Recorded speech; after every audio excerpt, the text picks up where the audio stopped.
অৰুণোদয়টো ডেভেলপমেণ্টৰ কাম নহয়, অৰুণোদয় এটা হিতাধিকাৰীৰে আঁচনি, শক্তি আঁচনি এটা। ইয়াত আমাৰ আজিৰ তাৰিখৰ মুখ্যমন্ত্ৰীগৰাকী আজি কিছুদিন আগতে কংগ্ৰেছ দলত আছে। তেওঁ কংগ্ৰেছ দলৰ যেতিয়া বিজেপিত জইন কৰি পেলাই দেশ চলোৱাৰ পৰিণতি দেশৰ অৰ্থনীতি ভাঙি গৈছে।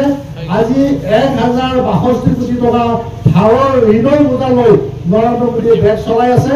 আৰু অসমৰ যিগৰাকী মুখ্যমন্ত্ৰী হিমন্ত বিশ্ব শৰ্মা যিয়ে নিজকে শ্ৰেষ্ঠ বুলি ক'ব খোজে, 5 ৰাজ্যৰ ভিতৰত এখন বুলি ক'ব খোজে,